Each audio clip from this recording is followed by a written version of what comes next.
بسم اللہ الرحمن الرحیم ناظرین، میں ہوں امیر عمر چمن اور آپ دیکھ رہے ہیں اسٹیٹ فارورڈ۔ ناظرین، گزشتہ 3-4 دنوں سے مسلسل جو سوشل میڈیا کمپین ایک چل رہی ہے، جس کے اوپر میں بھی کام کر رہا ہوں اور دیگر کچھ دوست بھی ہیں جو ہیں وہ اس کے اوپر کام کر رہے ہیں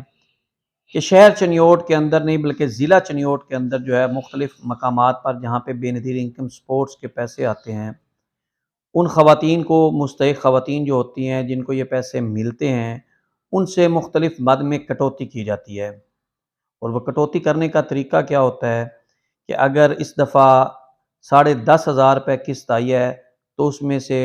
خاتون کو جو ہے وہ 10,000 یا 9,500 روپے ملتے ہیں۔ یہ سلسلہ اب سے نہیں، بہت عرصے سے جاری ہے، اور اس میں مختلف مقامات کے اوپر جو ہے ریٹیلرز حضرات جو یہ دے رہے ہوتے ہیں پیسے، ان کے اوپر مختلف کاروائیاں بھی ہو چکی ہیں۔ ان کی جو مشینیں ہیں، جو ان کو ڈیوائسیں ملی ہوئی ہیں جن کے اوپر تھم کے ساتھ وہ خاتون وصول کرتی ہے، وہ بھی بند ہو چکی ہیں۔ اس کے پیچھے حقیقت ہے کیا؟ اور یہ کمپین جو ہے یہ چلتی چلتی اب یہ پوزیشن ہو چکی ہے کہ لوگ جو ہیں وہ ان ریٹیلرز حضرات کے خلاف جو ہے مسلسل بول رہے ہیں کہ یہ کٹوتی وہ کرتے ہیں۔ اس سلسلہ میں ہماری مختلف ریٹیلرز سے جب بات ہوئی اور خواتین سے بات ہوئی تو خواتین کا الزام، چونکہ ان سے جو یہ پیسے ہیں وہ ٹوٹل کے ٹوٹل ریٹیلر حضرات کاٹ رہے ہوتے تھے، اس لیے تمام الزامات وہ ریٹیلرز کے اوپر لگا رہے ہوتے ہیں۔ ریٹیلرز وہ ہوتے ہیں جو دکاندار ہیں، جن کے پاس سے جا کے لوگ، جو خواتین جو ہیں وہ پیسے وصول کر رہی ہوتی ہیں، یہ ان کو ریٹیلرز بولا جاتا ہے۔ جو پی سی اوز والے ہوتے ہیں یا دیگر مختلف مقامات کے اوپر جو اس طرح کی ڈیوائسیں رکھ کے خواتین کو بے نظیر انکم سپورٹس کے پیسے دے رہے ہوتے ہیں، ان کو ریٹیلرز بولا جاتا ہے۔ ناظرین، ضلع چنیوٹ کے اندر مختلف مقامات پر جو ڈیوائسیں رکھی گئی ہیں، یہ ایک ایچ بی ایل کمپنی ہے ان کی طرف سے، کیونکہ بے نظیر انکم سپورٹس کا جو ٹھیکہ ہے، بے نظیر انکم سپورٹس کی طرف سے جو پیسے ملتے ہیں، وہ ایک درمیان میں میڈل مین کے طور پہ جو پیسے ڈیوائسیں دینے کے لیے جو استعمال کرتے ہیں وہ دی جا رہے ہیں ایچ بی ایل کی طرف سے۔ اس سے پہلے مختلف ڈاکخانوں کی صورت میں، یعنی کہ ڈاکیز کے ذریعے مختلف ڈیروں کے اوپر جا کے سب سے پہلے ان پیسوں کا لین دین شروع ہوا۔ پھر لوگوں کو اے ٹی ایم کارڈ بنا کے دیے گئے خواتین کو، جس سے مختلف پیسے مختلف لوگ نکال کے ان کا فراڈ سامنے آنے لگا۔ پھر ان کے اکاؤنٹس کے اندر پیسے جانے لگے، اس کے اوپر بھی پرابلمز آ گئی کہ اکاؤنٹس بہت زیادہ کھولنے پڑ رہے تھے۔ پھر یہ ہوا کہ ان کو جو مختلف ان کے ایزی پیسہ، اس طرح کے سلسلہ، یعنی کہ لوٹنے کا، ان کے پیسے کٹنے کا مختلف بہانے، مختلف طریقے چلتے رہے اور یہ سلسلہ اب چلا گیا جا کے مختلف ڈیوائسز کے اوپر جا کے جو خاتون اپنا تھم لگائے گی، جو خاتون اپنا انگوٹھا لگائے گی، اس کو جا کے یہ پیسے ملیں گے۔ یہ ایک سلسلہ ہے۔ اب ہوتا یہ ہے کہ ہماری مختلف ریٹیلرز کے ساتھ جب ہماری یہ پوسٹیں لگنی شروع ہوئی، میری اور سوشل میڈیا کے مختلف دوستوں کی سوشل میڈیا کے اوپر جب یہ پوسٹیں لگنی شروع ہو گئی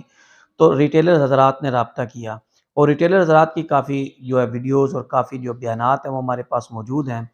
چونکہ ان کا کاروبار اس کے ساتھ منسلک ہے، اس لیے نام شو کیے بغیر میں صرف اتنا بتاؤں گا کہ ان کو ہر جو ان کے پاس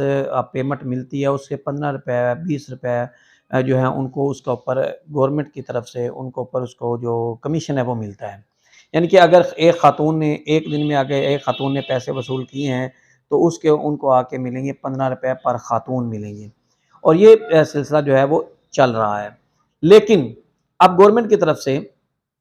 یہ بھی ہدایت ہو چکی ہے کہ ان کی عزت نفس کا خیال رکھا جائے، اور گرمی ہے تو خواتین کے لیے کرسیاں بچھائی جائیں اور ان کے اوپر جو ہے وہ سائے کا انتظام کیا جائے، سردیاں ہیں تو اسی طرح سائے کا انتظام اور ان کے بیٹھنے کا انتظام کیا جائے۔ تو یہ ایک سلسلہ جو ہے وہ شروع ہو چکا، اور یہ تمام کی تمام ذمہ داری جو ہے وہ ریٹیلرز کے اوپر ہی چلی گئی، نہ کہ ایچ بی ایل کمپنی کے اوپر، اور نہ ہی اس کا جو ہے بے نظیر انکم سپورٹ کے اوپر چلا گیا۔ اب اس سے اگلا سٹیپ جو آ گیا، اس لیے ریٹیلر حضرات جو ہے وہ کہتے ہیں کہ ہم جو ہے وہ پیسے وصول کرتے ہیں، 100 روپے زیادہ چارج کرتے ہیں، 125 روپے زیادہ چارج کرتے ہیں، کیونکہ ہمارے اوپر یہ اخراجات بنڈر ہمارے اوپر ڈالا گیا ہے۔ ایک 15 روپے جو ہمیں کمیشن ملنا ہوتا ہے، وہ کمیشن ہم افورڈ نہیں کر سکتے، سارا دن خواتین آتی ہیں، یہ سلسلہ چل رہا ہے۔ مختلف ریٹیلرز کا یہ بھی کہنا تھا کہ جو 500 روپے یا 1000 روپے ہماری ہم کٹوتی کرتے ہیں، اس کے پیچھے ہماری جو ہے وہ کمیشن وہی 100 یا 150 روپے ہمیں بچتا ہے، اس سے زیادہ نہیں بچتا۔ اگر ہم یہ پیسے نہیں کاٹیں گے تو ہمیں نقصان ہوگا۔ نقصان سے کیا مطلب؟ ان کا یہی کہنا ہے یا ان کا الزام لگانا ہے کہ ہم سے یہ پیسے جو فرنچائزی ہیں وہ کاٹ لیتے ہیں، یا اسی طرح جو ایچ بی ایل کے جو آفیسرز ہیں وہ کاٹ لیتے ہیں، اور یا تیسرا ان کا جو سٹیپ ہے اس میں سے کوئی قسط بنی ہوتی ہے وہ سلسلہ جاتا ہے بے نظیر انکم سپورٹ کے دفتر میں، یعنی کہ ان کے آفیسر جو ہیں وہ یہ پیسے کاٹتے ہیں۔ اب 500 روپے میں ان کا یہی موقف تھا کہ 100 سے 150 روپے جو ریٹیلر حضرات رکھتے ہیں، 200 روپے بے نظیر انکم سپورٹس والے رکھتے ہیں، اور 200 روپے ایچ بی ایل والے یعنی کہ بینکس والے رکھتے ہیں، جس وجہ سے یہ 500 روپے کٹوتی ہے۔ اگر وہ یہ کٹوتی نہیں کریں گی تو ان کی ڈیوائس بند ہو جائے گی اور ان کا کاروبار جو ہے وہ کافی حد تک متاثر ہوگا۔ حقیقت یہ ہے، اور ان کا یہی کہنا تھا، جو ہمارے پاس ویڈیوز ہیں، جو ثبوت ہیں، جو خواتین نے انٹرویوز دیے ہیں، جو ریٹیلر حضرات نے، ان کا یہی کہنا تھا کہ جتنے بھی اب تک واقعات ہوئے ہیں ان میں ہمیشہ نقصان جو ہے وہ سر کا جو وزن ہے وہ ہمیشہ پاؤں پر پڑتا ہے، تو اس کا نقصان جو ہے وہ ہمیشہ ہمارے اوپر آ کے نزلہ ہمارے اوپر گرتا ہے۔ کسی بھی افسر کو آج تک نوکری سے فارغ نہیں کیا گیا۔ لالیاں کے اندر ایک ویڈیو وائرل ہوئی جس کے اندر بیانات بھی آئے، اور ایون دین کہ جو ایچ بی ایل کا جو اپنا سینئر آفیسر تھا، زونل مینیجر تھا، اس کی آڈیو بھی آئی کہ اس کو ڈیوائس تب دینی ہے جب 1.5 لاکھ روپے یا لاکھ روپے جو بھی پیمنٹ دے گا، اس کی آڈیو جب پیش کی گئی تو اس کو تبادلہ کر دیا گیا، اس کو نوکری سے فارغ نہیں کیا گیا۔ اسی طرح اب جب بھی جہاں پہ جو آپ کا الزام لگتا ہے، جہاں پہ کوئی ویڈیو وائرل ہوتی ہے، جہاں پہ پیسے وصول کیے جاتے ہیں، تو ریٹیلرز کے اوپر ہمیشہ جا کے گالی گلوچ اور ریٹیلر کو ہمیشہ بدنام کیا جائے گا، نہ کہ ان آفیسرز کو جو ان مستحق خواتین کو جو زکوٰۃ کے، صدقات کے یا دیگر جو بھی پیسے گورنمنٹ کی طرف سے یہ ٹیکسز کے کاٹے گئے ہوتے ہیں، وہ جو ان خواتین تک پہنچنے ہوتے ہیں، ان سے نہ صرف اب ایچ بی ایل جو ہے وہ اس کے فیصد جو ہیں وہ اس کے اوپر پل رہے ہیں، بلکہ بے نظیر انکم سپورٹس کے جو بڑے بڑے عہدوں پہ بیٹھے ہیں وہ بھی پل رہے ہیں، اور یہ کمیشن نیچے سے اوپر تک جاتا ہے۔ اس لیے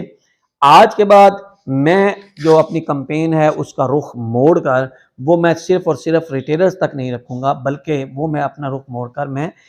مختلف جو آفیسرز ہیں جو یہ پیسے وصول کر رہے ہیں ان تک رکھوں گا، اور ہماری ویڈیوز اب اس طرح جائیں گی۔ اسی طرح اب مختلف جو لوگ ہیں وہ ایچ بی ایل کے خلاف، وہ بے نظیر انکم سپورٹ کے خلاف، وہ مختلف خلاف ایف آئی اے کے اندر بھی درخواستیں دے رہے ہیں، تاکہ ایف آئی اے کے اندر جب جائے گا تو انکوائری ہوگی، اس میں لوگ ریٹیلرز جو ہیں وہ بھی بیان دیں گے، خواتین بھی بیان دیں گی، تو جو دودھ کا دھلا ہے، جو دودھ کا دودھ اور پانی کا پانی ہو جائے گا، وہ سب کے سامنے آ جائے گا۔ ایک نئی ویڈیو کے ساتھ دوبارہ حاضر ہوں گے۔ یہ آپ کے سامنے ایک گوش گزار بات کرنی تھی کہ اصل اس کے اندر حقائق کیا ہیں۔ اصل حقائق یہ ہیں کہ ریٹیلرز جو ہیں جن کو ہم بار بار جا کے تنقید کا نشانہ بناتے ہیں، ان کا اتنا قصور نہیں ہے، بلکہ قصور اصل جو ہے پیچھے بیٹھے افسران کا ہے،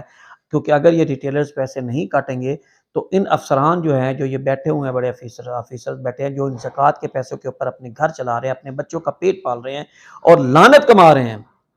ان لوگوں کے خلاف احتساب ہونا چاہیے۔ آپ تمام سوشل میڈیا کے بھائیوں سے جو ایسی کمپین چلا رہے ہیں، برائے کرم وہ ریٹیلرز کو تھوڑی سی بخشش دے دیں، کیونکہ ان کے اوپر جو دباؤ ہے وہ یہ ہے۔ حقائق کیا ہیں وہ میں نے آپ کے سامنے رکھ دیے، ویڈیوز ہمارے پاس ہیں، انشاءاللہ ہم وہ ویڈیوز بھی لگائیں گے اور ایف آئی اے تک جو ہے وہ رسائی بھی ممکن ہوگی۔ ایک نئی ویڈیو کے ساتھ دوبارہ حاضر ہوں گے، تب تک کے لیے اجازت دیجیے، اللہ حافظ۔